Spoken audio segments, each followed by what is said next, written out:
우리가 봉독하겠습니다. 마태복음 15장 21절부터 28절 말씀까지입니다. 하나님 말씀을 봉독합니다.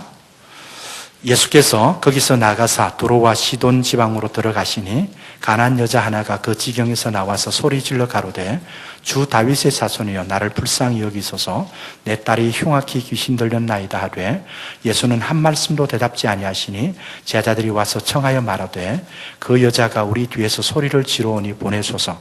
예수께서 대답하여 가라사대 나는 이스라엘 집에 잃어버린 양 외에는 다른 데로 보내심을 받지 아니하였노라 하신대 여자가 와서 예수께 절하며 가로되 주여 저를 도우소서. 대답하여 가라사대 자녀의 떡을 취하여 개들에게 던짐이 마땅치 아니하니라. 여자가 가로되 주여 옳소이다마는 개들도 제 주인의 상에서 떨어지는 부스러기를 먹나이다 하니 이에 예수께서 대답하여 가라사대 여자야 내 믿음이 크도다 내 소원대로 되리라 하시니 그 시로부터 그의 딸이 나으니라. 아멘. 자, 오늘 읽었더니 본문 말씀은 일명 가나안 여자 또는 수로보니게 여인의 믿음이라는 제목으로 우리가 살펴보는 그런 본문의 내용입니다. 우리가 내용은 잘 알지만 그 배경을 잠깐 살펴보면요, 예수님께서 지금 이 본문이 있는 시점에 유대인들과 심각한 논쟁이 시작되었습니다. 그래서 상당한 심각한 논쟁이 생기면서 예수님을 죽이려고 하는 음모가 막 일어나기 시작했어요. 그래서 예수님께서는 잠시 조금 피하기도 하고 좀 쉬시기도 하시기 위해서 사역하시던 곳이 어디였냐니까 그 북쪽, 이스라엘의 북쪽 갈릴리 지역이었어요. 그 갈릴리 바닷가가 있는 그 지역인데 그 갈릴리 지역에서 좀 더 북쪽, 서북쪽 지역으로 오늘날 레바논 있는 지역입니다. 그까지 두로와 시돈 쪽으로 올라가셨습니다. 마가복음 7장 24절 말씀을 보시기 바랍니다. 마가복음 7장 24절에 보면 예수께서 일어나서 그 길을 떠나 두로 지경으로 가서 한 집에 들어가 아무도 모르게 하시려 하나 숨길 수 없더라. 그렇게 돼 있죠. 그러니까 아무도 모르게 한 집에 들어가 계시려고 했는데 숨길 수 없이 한 여자가 예수님께 찾아왔습니다. 그것도 애타는 마음으로, 너무너무 안타깝고 간절한 마음으로 예수님을 찾아와서 오늘 본문에 보면 그 발 아래 엎드렸다. 그렇게 쓰고 있습니다. 자, 근데 이 여자가 어떤 여자냐니까 가나안 여자 하나라 그렇게 되어 있고요. 마가복음 7장 26절에서는 그 여자는 헬라인이요 수로보니게 족속이다. 그렇게 이야기하고 있습니다. 여러분, 수로보니게 족속이다. 수로보니게 연이랄 때 수로보니게가 무슨 말이냐면 수로와 보니게가 두 개 합쳐진 말입니다. 수로라는 것은 수리아, 오늘날 보면 시리아지, 시리아. 그치? 여러분, 수리아 안디옥, 비시디아 안디옥, 안디옥이 두 개가 있었잖아요. 그치? 그 수리아 지역에 있는 베니게라는 것은 페니키아라는 말입니다. 페니키아. 그러니까 그 수리아 지역, 시리아 지역에 있는 페니키아인이었다. 그렇게 이야기합니다. 왜 이 말을 붙이냐니까 북쪽 아프리카에 보면 리비아라고 하는 곳이 있죠. 리비아라고 하는 그곳이 있는데 카타르고 있는 건데 거기에 그 페니키아인들이 또 몰려와 사는데 그것은 리비아 베니게 그렇게 이야기합니다. 그래서 그걸 구분 짓기 위해서 썼습니다. 그러니까 무슨 이야기냐면 이 여인이 지금 그 수리아 지역에 있는 페니키아인으로서 이방인 헬라인이었다. 그렇게 성경은 이야기하고 있습니다. 그런데 이 여인이 예수님이 오셨다는 소식을 듣고 예수님께서 어떻게 들은지 모르지만 예수님께 자기 귀신 들린 딸을 고쳐달라고 주님 앞에 가서 간청을 하고 있습니다. 오늘 본문 22절에 보면 이렇게 말합니다. 소리 질러, 소리 질러 그렇게 말합니다. 내 딸이 지금 흉악한 귀신에 들렸는데 여러분 그냥 귀신도 아니에요. 흉악한 귀신에 들렸어요. 그러니까 얼마나 고통스러웠겠습니까? 얼마나 괴롭고 고통스러웠겠어요. 그러니까 그 귀신 들린 그 딸을 위해서 이 어머니가 가서 주여 우리를 불쌍히 여겨달라고 그렇게 고쳐달라고 소리를 질렀습니다. 그런데 이게 소리를 지르다고 하는 이 단어 헬라어 원어에 보면 시제가 미완료형으로 쓰고 있습니다. 이 말은 계속적 용법입니다. 그러니까 한 번만 소리 지른 것이 아니라 계속해서 한 번, 두 번, 세 번 계속해서 소리를 질렀다 하는 것입니다. 이 여인은 지금 안타까운 마음으로 귀신 들린 그것도 흉악한 귀신 들린 우리 딸을 좀 고쳐주세요. 귀신 쫓아냈어요. 소리를 막 질렀는데 예수님께서는 아무 대답도 하시지 않으셨어요. 여러분 23절 보시기 바랍니다. 예수는 한 말씀도 아까 그 앞에 있습니다.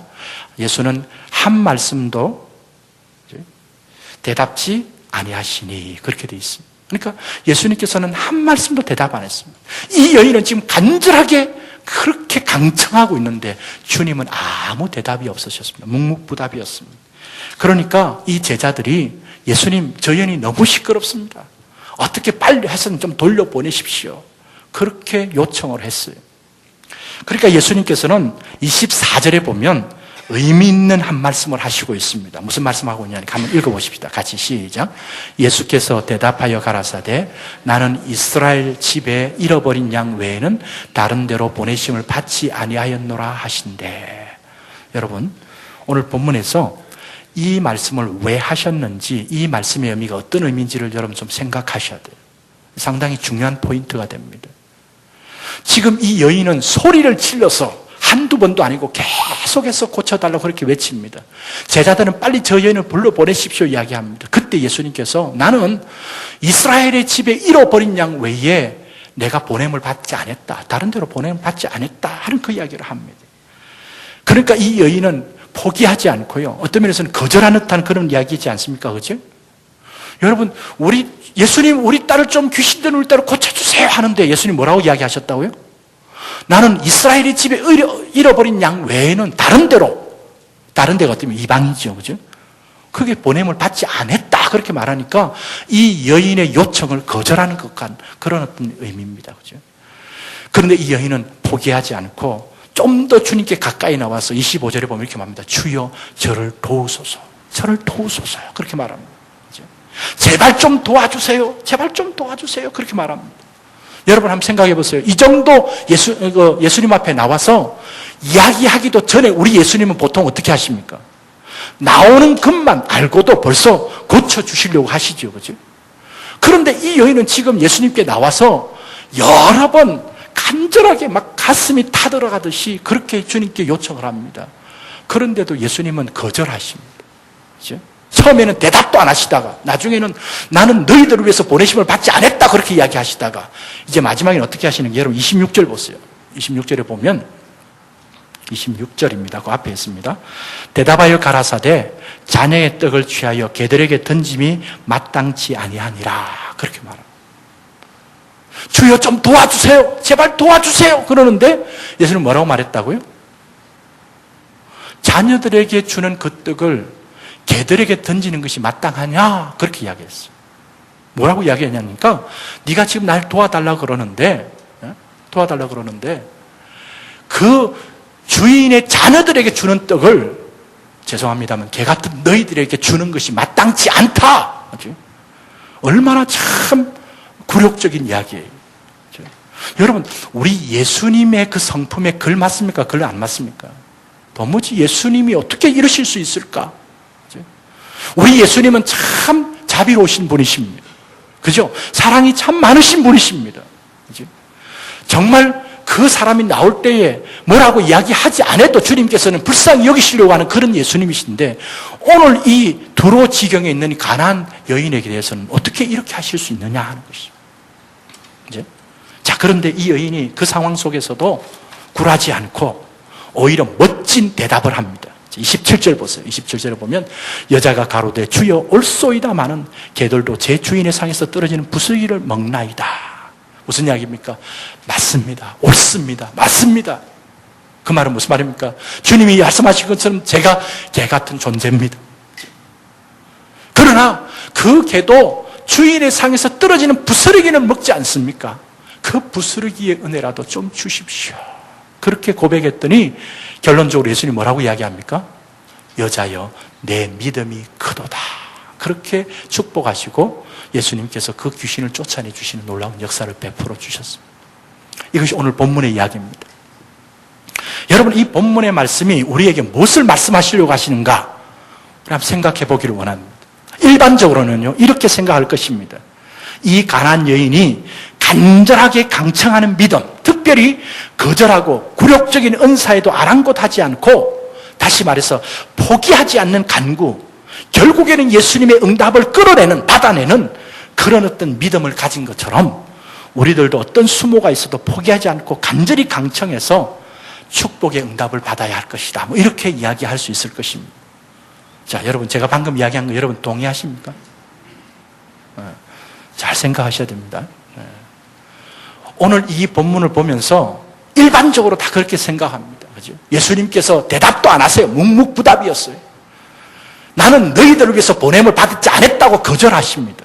나중에 심하게는 자녀들에게 주는 떡을 취해서 너희들에게 줄 이유가 없다. 그렇게 정말 굴욕적인 모멸감이 느껴지는 그렇게 이야기를 합니다. 그럼에도 이 여인은 주님 그렇게 이야기합니까? 내가 한번 해보실까요? 어떻게든 끝까지 포기 안 하고 한번 했더니 결국에는 예수님께서 지셔서 딸을 고쳐주셨다. 포기하지 않는 믿음이 좋다. 뭐 이렇게 생각하는 그런 어떤 본문으로 볼 수 있습니다. 그런 내용이 없는 것은 아닙니다. 왜냐하면 본문에 그런 내용이 있기 때문에. 그러나 여러분 한번 보세요. 오늘 이 본문이 우리에게 정말 말씀하시려고 하시는 그 말씀의 뜻이 무엇인가 우리가 좀 생각해 봐요. 예수님께서 예수님의 그 성품에 전혀 걸맞지 아니하는 그런 말씀을 하십니다. 그죠? 그렇게 하시면서 이 여인을 다루시고 있는 이 본문이 무엇을 우리에게 말씀하시려고 하시는가 우리가 좀 생각해 봐야 한다는 것입니다. 두 가지 관점으로 생각해 봐야 합니다. 첫째 하나는요, 제가 방금 말씀드렸습니다. 예수님께서는 어떻게 예수님 자신의 성품과 맞지 아니하는 그런 자세를 가지고 이 여인을 대하시고 있느냐 하는 것입니다. 다시 말해서 왜 예수님께서는 너무도 박절하게 서럽듯이 그렇게 거절하시다 못해 모멸감을 느낄 정도로 그렇게 이 여인을 다루시고 있느냐, 왜 그렇게 하셨을까 하는 관점으로 보아야 된다는 거예요. 여러분 첫 번째 생각해야 됩니다. 우리 예수님에게 안 맞는 그런 모습입니다. 그런데도 이 여인을 그렇게 지금 다루시고 있습니다. 왜 그렇게 하셨을까? 두 번째 관점은요, 두 번째는 이 여인은 어떻게 그런 무시와 거절과 모멸감을 당하면서까지 포기하지 않고 그렇게 강청하여서 그 결과를 얻어낼 수 있었단 말인가 하는 부분으로 생각해 봐야 한다는 것입니다. 어떤 이유에서, 어떤 마음에서 이렇게 무시를 당하고 거절을 당하고 모멸감을 느끼고 인격 모독을 당하면서도 그래도 굴하지 않고 계속해서 구함으로 그 예수님께로부터 이 응답을 얻어낼 수 있었단 말인가 하는 이 문제를 우리가 두 가지를 생각해 봐야 한다는 것입니다. 자, 여러분 한번 정리해 보십시다. 우리 예수님은 어떤 분이십니까? 우리 예수님은 어떤 분이세요? 우리 예수님은 정말 우리를 위해서 자신의 모든 것 내어주시는 사랑이 너무 많으신 우리 예수님이십니다. 여러분 그렇게 믿으시죠? 자비로우신 분이고 그 긍휼이 무궁하신 분이십니다. 그분이 우리 예수님이십니다. 예수님께서는 이 여인의 형편과 그 마음과 그 흉악한 귀신이 들림으로 인해서 그 모녀가 얼마나 괴롭고 고통스러운지를 누구보다도 잘 아시는 분이 우리 예수님이십니다. 여러분, 저와 여러분의 앉고 일어섬을 아시고 우리의 생각까지 통촉하시고 우리가 어디를 가든지 그 속에 함께 거하시며 우리의 마음의 생각까지도 아시는 분이 우리 하나님, 우리 예수님이라고 성경은 분명히 말씀합니다. 여러분, 그렇다면 이 여인이 흉악한 귀신이 들려서 주님 앞에 나와서 주님 제발 좀 도와주세요. 제발 좀 도와주세요. 그렇게 외치고 있는 그 여인의 마음을 모르시겠습니까? 모르시겠어요? 그리고 그 여인이 그렇게 고통스러워하는 것 누구보다도 안타까워 하시는 분이 우리 예수님이십니다. 예수님이세요. 그래서요, 오늘 이 본문은 이렇게 보셔야 됩니다. 이 여인의 마음과 생각 속에 가지고 있는 그 믿음이라는 것을 예수님께서는 지금 이 장면 속에서 드러내시고 있습니다. 드러내시고 있습니다. 이 여인이 나중에 보세요. 예수님 뭐라고 말했습니까? 내 믿음이 크도다. 그죠? 믿음대로 될지어다 이 정도도 아니고 내 믿음이 어떻다고요? 내 믿음이 크도다라고 이야기하는 그 믿음 있음을 보시고 그 믿음을 지금 드러내시고 있는 그런 어떤 모습이 오늘 이 본문의 말씀이다 하는 것입니다. 두 번째로는 이 여인에 대해서도 생각도 마찬가지입니다. 여러분, 이 여인이 어떻게 그럴 수 있었는가? 박절하게 정말 그렇게 모독을 당하면서도 이렇게 끝까지 부르짖어 있었던 것이 여러분 혹시 이런 생각이라고 생각하십니까? 예수님께서 어떻게 나에게 이럴 수 있어? 예수님이란 분이 왜 이래? 예수님이 그렇게 하셔서 나도 한번 해보자. 예수님 그렇게 해보실래? 나도 한번 해봅시다.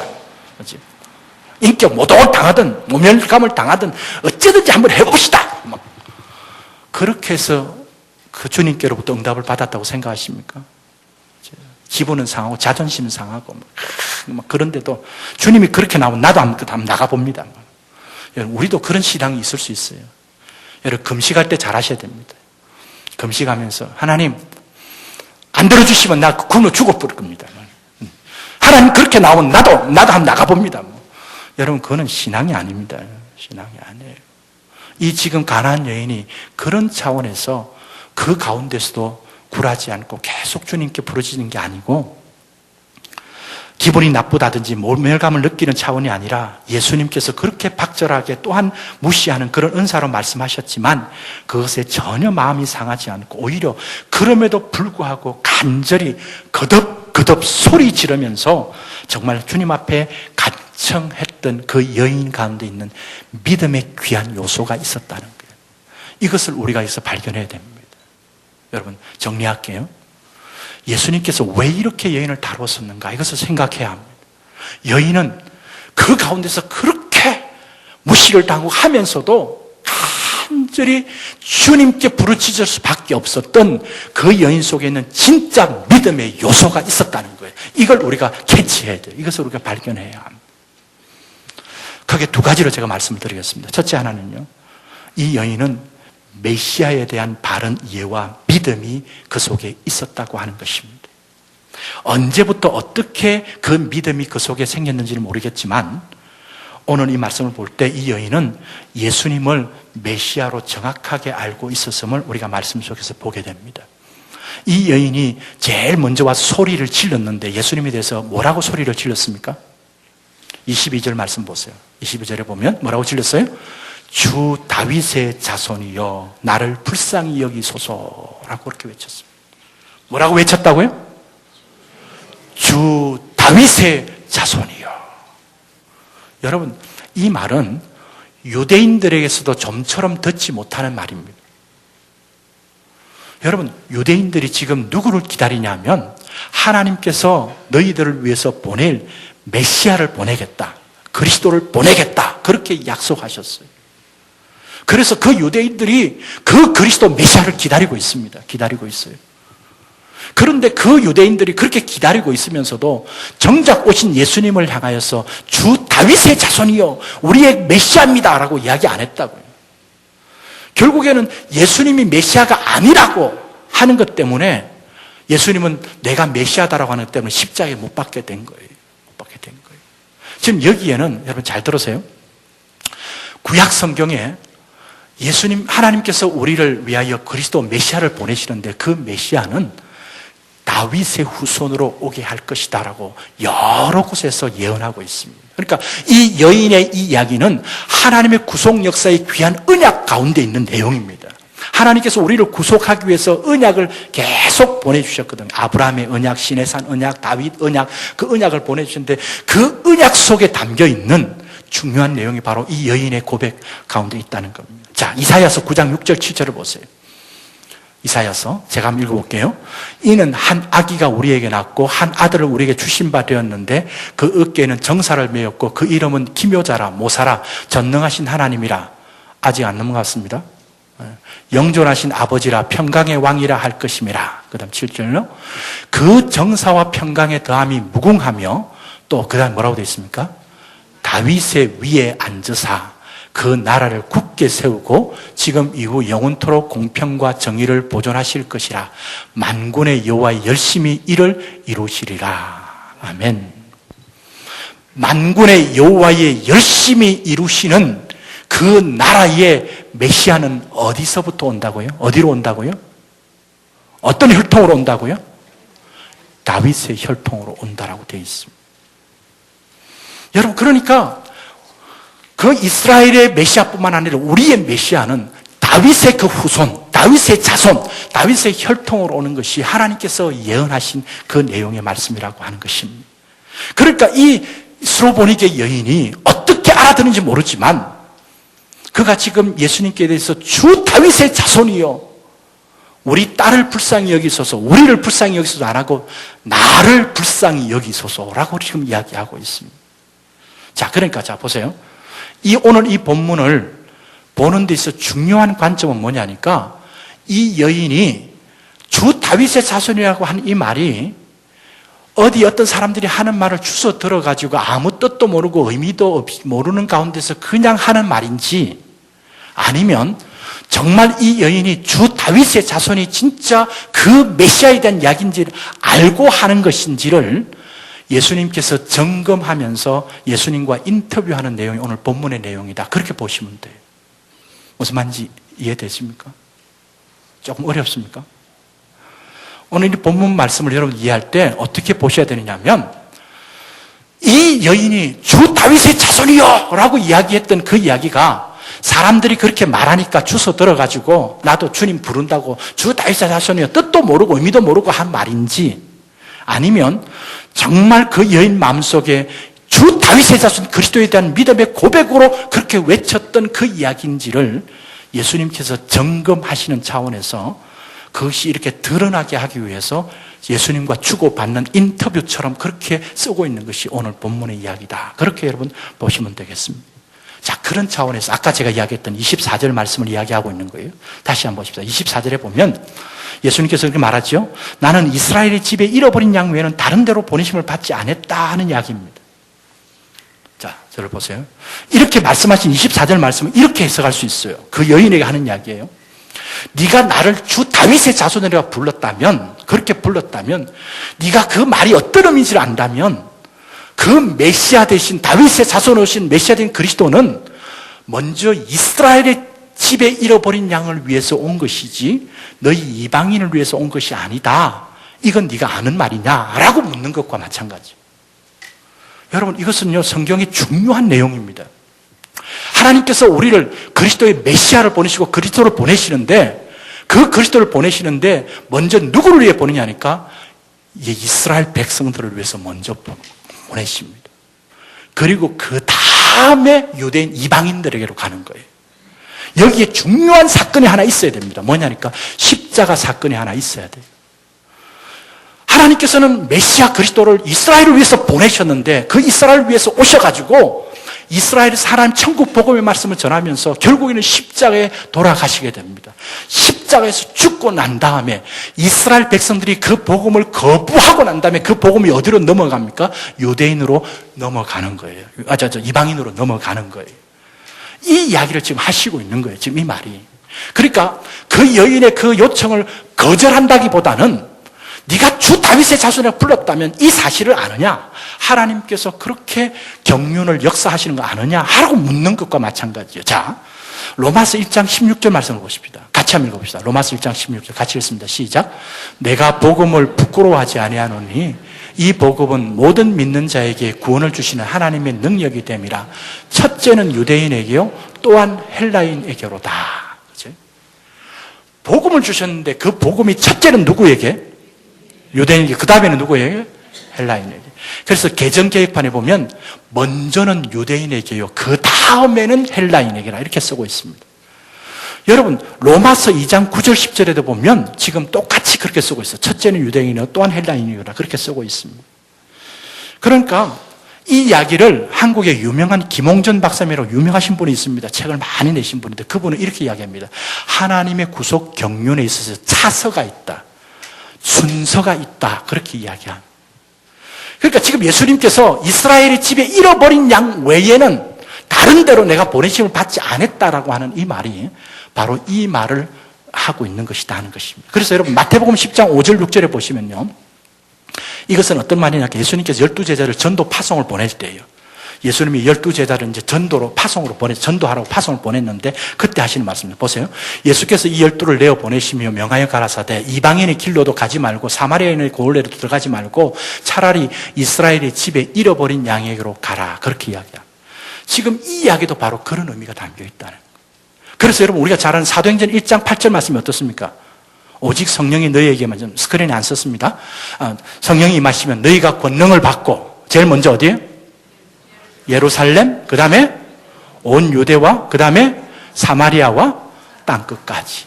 그렇게 복음이 전거되어 나간다는 것입니다. 여러분, 지금 이 여인에게 말합니다. 어쩌면 거절로 들립니다. 주님, 우리 딸을 고쳐주세요. 귀신 쫓아내세요. 하는데 예수님 뭐라고 말했어요? 나는 이스라엘 집에 잃어버린 양 외에는 다른 데로 보내심을 받지 않았어. 그렇게 말하는데 네가 이거 아니? 나중에는 뭐라고 합니까? 너는 개고 자녀들에게 주는 그 떡은 그 개들에게 던지기 마땅하지 않아. 라고 이야기합니다. 그때 이 여인이 뭐라고 말합니까? 이렇게 말합니다. 예, 옳습니다. 옳습니다. 여러분, 만약에 이 여인이 예수 메시아 그리스도에 대한 믿음이 전혀 없었다면 이 정도 이야기들은 주님 난 못 믿겠습니다. 뭐 주님, 예수님이 그런 말을 합니까? 여러분, 혹시 조교훈 목사가 여러분들한테 조금 이렇게 자존심 상하는 이야기하면 교회 잘 다닐 수 있겠습니까? 저는 본 뜻도 전혀 아닌데 제가 이렇게 밝게 이렇게 싹 웃으면서 인사 안 했다고 조금 기분 나빠하시더라고요. 이해해 주시기 바랍니다. 제가 똑바로 보고 안녕하세요 인사 안 하고 조금 멀리서 이렇게 빗두르 봐도 잘 못 볼 때가 있으니까 그렇게 했구나 그렇게 생각해 주세요. 이제 그런 것 가지고도 조금 그렇는데 예수님처럼 이렇게 이야기하면 이 교회밖에 없냐? 아틀란타에 300개 교회가 있다. 맞아. 화평교회 조경 목사님 있을 필요가 없다. 그러고 갈 수도 있다고. 그러나 이 여인에게는 정말 그 귀한 믿음의 요소가 있었기 때문에 보세요. 여러분, 이 여인이 뭐라고 고백합니까? 옳습니다. 옳습니다. 주님이 말씀하신 것처럼 그 하나님의 경륜에 차서가 있고 질서가 있고 그리고 우리는 지금 아직도 그 주인의 자녀처럼 떡을 먹을 위치가 아닙니다. 그러나 그 주인의 상에 떨어지는 그 부스러기라도 먹을 수 있습니다. 옳습니다. 여러분, 그럴 때 예수님 뭐라고 말했습니까? 뭐라고 말했어요? 내 믿음이 크도다. 여러분, 그냥 한 이야기가 아니에요. 예수님께서는 그 사람의 마음을 꿰뚫어 보시는 예수님께서 그 여인의 마음속에 있는 그 믿음을 보시는 거예요. 믿음이 크도다. 여러분, 여기에서 우리가 적용해야 될 중요한 이야기입니다. 지금까지 좀 졸았더라도 여기서 잘 들으셔야 됩니다. 눈 뜨세요. 잘 들으셔야 됩니다. 여러분, 내가 믿고 있는 그 그리스도, 그 주님에 대한 분명한 신앙 고백, 그리고 그분만이 진짜 우리의 그리스도요 주시다고 하시는 이 신앙 고백이 분명해야지 우리는 믿음이 작용됩니다. 여러분, 오늘 우리 새가족반에서 그 공부할 거예요. 믿음에 대한 무엇인가 하는 부분인데 이것 없으면요 그 믿음은 어쩌면 구름 잡는 듯한 그런 믿음이에요. 여러분 한번 점검해 보세요. 여러분 마음속에 정말 내가 믿고 있는 예수 그리스도 메시아 그 구주는 예수님 뿐입니다. 여러분 유대인들 보세요. 그렇게 메시아를 기다렸어요. 그렇게 메시아를 기다렸는데 진짜 메시아가 왔는데도 그분은 받아들이지 않았대도요. 오히려 그분을 어떻게 십자가에 못 박아버렸어요. 자기들이 생각하고 있는 메시아관이 그렇게 가졌어요. 메시아가 오면 우리의 필요한 걸 다 들어주시고 우리를 압제해서 풀어주시고 우리가 가난한 걸 해주시고 그런 메시아만 기다리고 있습니다. 하나님이 보내신 성경의 그리스도가 메시아가 아니에요. 오늘날도 얼마든지 그럴 수 있대도요. 우리가 믿고 있는 예수님에 대해서 여러분 내가 필요한 예수님을 지금 얻으려고 합니다. 아까도 그랬잖아요. 끝까지 포기하지 않는 것도 그거예요. 예수님 그렇게 나옵니까? 하나님 그렇게 나옵니까? 나도 안 해봅시다. 나도 고집이 있거든요. 한번 해봅시다. 그래가지고 악착같이 한번 받아내는 거. 그러면 내가 응답 받았다 그랬을 거예요. 그게 믿음이 아니라 정말 내가 믿는 그 예수님이 어떤 분인지 알면 여러 가지 상황이 오고 때로는 모욕감을 느끼고 인격 모독이하고 자존심 상해도 그 예수님 붙들고 꿋꿋하게 가는 거예요. 이게 진짜 믿음이에요. 여러분 내가 믿고 있는 그 예수님이 나의 모든 죄를 사시고 나를 그 죄악 가운데서 구원해 주시고 나에게 영원한 새 생명 주셨다고 하는 그 예수 그리스도 그분이 나의 주님이십니다. 그분에 대한 분명한 믿음이 있으면 흔들리지 않습니다. 그렇죠? 때로는 주님이 대답하시지 않는 것처럼 묵묵부답해 있어도 그 주님 내가 확신하는 거예요. 여러분 그런 마음 있죠? 하나님 6개월 동안 기도했는데 왜 응답이 없습니까? 하나님 나 사랑하지 않는 거 아닙니까? 하나님 내 기도 들어주시지 않는 것 아닙니까? 에이, 이런 하나님 내가 믿어봐야 되나? 뭐 이런 생각이 드는 건 뭐냐니까 그 기도하고 있는 내가 믿고 있는 예수님이 누군지를 분명하게 내가 알고 분명한 신앙 고백이 없다는 거예요. 한 가지 예를 들을게요. 여러분, 오병이어의 기적 알죠? 오병이어의 기적. 5,000명을 물고기 2마리하고 보리떡 5개로 물고기 3마리하고 먹였어요. 사람들이 너무 신이 났습니다. 그죠? 물고기 3마리와 보리떡 5개를 뻥뻥뻥 먹여가지고 5,000명을 먹였다고요. 당신이 우리의 임금이 됐으면 좋겠습니다. 막 그렇게 이야기했어요. 그러니까 예수님께서 뭐라고 말했냐니까, 아니다. 그게 문제가 아니고 내 살을 먹어야지 살 수 있고 내 피를 마셔야 된다니까. 뭐요? 예수님이 살을 어떻게 먹고 피를 어떻게 마십니까? 뭐라고 이상한 소리 하시네. 이런 예수님 필요 없다고 다 떠나버렸어요. 그 많던 인간이 다 떠났어요. 그때 예수님이 그렇게 말했어요. 제자들 보고 너희들도 가려느냐? 그때 베드로가 요한복음 6장 68절에서 이렇게 말합니다. 보면 이렇게 말합니다. 주여, 영생의 말씀이 계심에 우리가 네게로 가오리까? 여러분, 이것이 바로 예수 그리스도에 대한 신앙 고백이고 내가 정말 주님을 믿는 그 믿음이라도요. 많은 사람들은 떡을 먹기 위해서 왔어요. 떡을 배불리 먹었어요. 그러다고 자기에 안 맞는 이야기를 하면 에이고 이거 안 돼, 믿을 게 못되구만 하고 다 떠나갑니다. 주님이 말합니다. 화평장로의 성도 너희들도 갈래? 너희들이 맞지 않는 건 주님 따르기 위해서 십자가 지라고 이야기하고 하나님 앞에 헌금하라고 헌신하라고 이야기하니까 에이, 듣기 싫다. 너희도 갈래? 그때 여기 있는 사람이 영생의 말씀이 여기 계시는데 우리가 누구로 가리까? 예수 그리스도, 내가 믿고 있는 주님, 그분이 영생의 말씀입니다. 그 영생의 말씀을 붙들고 내가 어디로 가겠습니까? 그분 붙들고 가겠습니다. 그러면 우리가 그 모든 것들을 다 이기고 우리가 승리할 수 있다고 하는 것입니다. 여러분, 우리의 믿음이라는 것은 내가 믿는 그 예수 그리스도, 그분이 정말 유일한 구원자요, 우리의 메시아요, 우리의 그리스도요, 우리의 인생의 주인이요, 그분 붙드는 것이 모든 것 다 붙드는 것입니다. 그리고 그분에 대한 어떤 분명한 고백과 신앙이 있으면 여러분, 이 수로보니게 여인이 때로는 모욕감을 당하고 예수님께로부터 인격 모독을 당해도 그 예수님 놓지 않습니다. 그 예수님 붙드는 것이 소망이거든요. 그 길이거든요. 마지막 한 가지는요, 그런 고백과 신앙 고백이 있으면 한 가지 분명히 있어야 될 것이 있습니다. 그게 뭐냐니까 메시아 대신 예수 그리스도에 대한 승복이 있어야 돼요. 승복. 여러분, 승복이라는 단어가 어떤 뜻인지 아세요? 승복. 완전히 두 손 반짝 드는 거예요. 두 손 바짝 드는 거예요. 내 생각이 안 맞아도 예, 그렇게 하겠습니다. 여러분, 주님 앞에 두 손 들고 내 의견, 내 생각 내려놓습니다. 주님께 내가 모든 것 맡기고 승복합니다. 여러분, 이것이 진짜 믿는다고 하는 증거의 내용입니다. 여러분, 오늘 이 여인이 보세요. 너는 개야. 주인의 상에서 떨어지는, 그 주인의 상에서 주는 떡을 취할 수 없는 개야. 그때 뭐라고 말합니까? 옳습니다. 옳습니다. 저는 이번 주간에 이 말씀을 묵상했습니다. 정말 우리 그리스도인들이 옳습니다라고 하는 그 성복이 잘 없어요. 성복이 잘 없어요. 우리 신앙의 가장 중요한 본질의 내용이 뭐냐니까 하나님 앞에 전적으로 손을 들고 승복하는 거예요. 여러분, 이 믿음이 있으면 딸이 귀신 들리는 것도 승복합니다. 하나님 앞에 나와서 구했는데 묵묵부답이고 대답 없는 것도 승복합니다. 거절하는 것처럼 보여도 승복합니다. 우리에게 모멸감을 주는 인격보답을 해도 승복합니다. 왜? 옳기 때문에. 주님 당신이 옳기 때문에. 하시는 게 옳기 때문에. 여러분, 그렇기 때문에 정말 믿음이 무엇이냐면, 잘 들었어요. 믿음은 창조주 되시는 하나님께 자기의 얄팍한 지식과 생각과 편견과 그 모든 것을 다 내려놓고 하나님께 승복하는 것이 믿음입니다. 잘 생각하세요. 정말 믿음이 뭐냐? 창조주 하나님, 우리의 생명을 살릴 수 있으신 그 예수 그리스도, 그분께 내가 가지고 있는 얄팍한 지식과 내 생각과 관점과 그 모든 것 다 내려놓고 두 손 들고 하나님, 내가 항복합니다. 이것이 바로 믿음인 줄 여러분 믿으시길 바랍니다.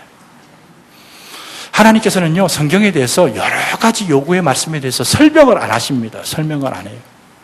설명을 일일이 다 해주시면 참 좋은데 안 해요. 믿고 따르라는 이야기예요. 설명 안 해주는데 저한테 와서 제발 좀 물어대지만은 좀 곤란한 건 묻지 마시길 바랍니다. 목사님, 이순신 장군이 왜 지옥 갔습니까? 저도 난감합니다. 제가 뭐라고 대답하겠어요? 내가 지옥 보낸 거 아닌데. 하나님께서 하시는 일인데 내가 뭐라고 대답하겠어요? 근데 그 일일이 다 설명 안 하시고 있으면 우리가 승복하면 돼요. 목사님, 나보다 더 도덕적으로 깨끗하게 잘 사는 사람이 왜 천국 안 가고 지옥 갑니까? 난 몰라요. 하나님이 하시는데 왜 나한테 와서 물습니까? 그 무슨 이야기냐면 그런 부분에 대해서 우리가 그냥 승복하는 거예요. 하나님이 하시는 일이구나. 여러분 집에 8살 난 아이가 하나 있다고 생각해요. 8살 난 아이가. 아버지가 하는 일의 계획과 생각과 하는 일들을 아이가 다 할 수 있겠습니까? 다 할 수 있겠어요? 그런데 꼬치꼬치 묻는 거예요. 아빠 그게 뭐야? 이거 왜 그래? 뭐야? 이러면 처음에는 대답 좀 해주자. 자꾸 물으면요. 야, 이 자식. 그만 물어라 하고 한 대 맞지요, 그죠? 왜 이야기해줘도 몰라요? 어떻게 알아요? 그지? 내가 말한 대로 하면 돼. 너는 하면 돼. 넌 아빠 믿고 따라오면 돼. 아버지도 그랬는데 만왕의 왕 되시고 만물을 창조하신 하나님께서 우리에게 설명 안 하고 말씀하시면 그대로 내가 믿고 성복하면 돼요. 여러분 우리가 믿는다는 것이 바로 그 부분이래요. 그 부분이에요. 여러분 이런 예가 많습니다. 한 가지만 드리고 말씀 마치겠습니다. 여러분 사도 바울 한번 보세요. 사도 바울이 소아시아 지역으로 선교를 가려고 그랬어요. 소아시아 지역으로. 그런데 예수의 영이 성령이 막아가지고 허락지 않아서 어디로 틀어집니까? 유럽으로 틉니다. 그죠? 유럽으로 틀어가고 첫 번째 만나는 곳이 어떤 곳이었습니까? 빌립보예요. 빌립보. 나는 소아시아 쪽으로 가려고 그랬는데 하나님께서 트셔가지고 빌립보로 갔어요. 빌립보 가서 처음 만난 일이 뭡니까? 잡혀가가지고 옷이 찢김을 당하고 온 몸은 매를 맞고 감옥에 갇히는 일이에요. 제 같으면 그랬을 거예요. 하나님 보세요. 내가 그 소아시아 가려고 그랬잖아요. 소아시아 가려고 그랬는데 왜 막으시는 거예요? 왜 막으시고 와가지고 온 게 전부 감옥입니까? 매 맞는 겁니까? 하나님 믿어가 되는 일이 하나도 없어요. 여러분 그럴 수도 있지 않아요? 그죠? 그렇게 생각할 수도 있대요. 그런데 바울은 어떻게 했습니까? 그 감옥에 갇혀서 찬미했어요. 찬송했어요. 맞은 것도 찬송했어요. 이게 바로 성복입니다. 이해가 되지 않습니다. 그러나 우리 주 그리스도 예수 메시아 주님을 믿는다면 내가 이해되지 않는 것도 우리가 성복하는 겁니다. 성복하는 겁니다. 그러니까 예수님께서 이 여인의 고백을 들으면 뭐라고 말합니까? 내 믿음이 크도다. 믿음이 크도다. 제가 오늘 말씀 묵상하다가 이 생각이 들었어요. 이 믿음이 크도다는 말을 들으면서 구원 얻는 믿음은 하나님이 우리에게 주시는 거저 주시는 선물입니다. 그런데 우리가 이 세상에서 신뢰하고 의탁하며 사는 이 믿음은 큰 믿음이 있고 적은 믿음이 있다고 생각 들어요. 왜냐하니까 오늘 이 본문 앞에 보면 이렇게 말합니다. 예수님께서 바다 위로 걸어오니까 베드로가 예수님 걸어오는 거 보면서 뭐라고 말했습니까? 예수님께 뭐라고 요청했어요? 예수님, 나도 무리를 좀 걷게 해주세요. 그렇게 이야기했죠. 그죠? 그러니까 물에 벅 뛰어드니까 물에 막 걷다가 파도를 보면서 고르륵 물에 빠졌죠. 예수님께서 적시 손을 잡으면서 뭐라고 말했습니까? 쫙 잡으면서 뭐라고 그랬어요? 성경 안 보세요? 믿음이 적은 자요. 믿음이 적은 자요. 그렇게 말했다고요. 이 여인한테는 믿음이 크도다. 그렇게 말했고 베드로에게는 믿음이 적은 자요. 그렇게 말했다고. 이 말씀을 근거로 해서 믿음이 큰 믿음이 있고 적은 믿음이 있다고 생각해요. 여러분, 큰 믿음이 무엇이 큰 믿음인 줄 아세요? 성경 지식으로 많이 안다든지 교회에 나와서 봉사한다고 죄송합니다. 좀 설쳐대는 거, 설치는 이런 게 큰 믿음이 아니고 우리들이 살아가는 우리의 삶의 일상에서 내가 만나는 비즈니스, 사람과의 관계나 자식의 속삭임이나 그 모든 현장에서 내가 그때의 그 상황 속에서 믿음이 발동하는 거예요. 그런 상황 속에서 믿음이 역사하기 시작하는 거예요. 곤란을 당하고 고통을 당하고 괴로움을 당하는 그 순간에 믿음이 살아나는 거예요. 이게 바로 큰 믿음인 줄 믿으시길 바랍니다. 우리 주님께서 인정하시는 거예요. 말씀을 맺겠습니다. 여러분, 오늘 이 수로보니게 여인을 통해서 예수님께서 정말 이방인의 한 여인입니다. 주님에 대해서 어떤 믿음이 있는지 전혀 알 수도 없었는데 이 여인을 만나보고 나니까 이 여인에게 귀한 믿음의 내용이 있었어요. 그래서 그 상황 속에서 이 여인이 가지고 있는 믿음을 드러내시고 있습니다. 결국에는 거절하는 것처럼 보이고 상당히 모멸감을 주는 것처럼 보이지만 결국 그 여인의 믿음을 끌어내셔서 많은 사람 앞에 뭘 드러냅니까? 믿음이 크도다. 이만한 믿음, 큰 믿음 이런 것을 드러내시고 있는 것을 보게 됩니다. 사랑하는 성도 여러분, 저와 여러분도 우리가 이왕 예수 믿고 살려면 우리의 믿음이 큰 믿음이 되기를 바랍니다.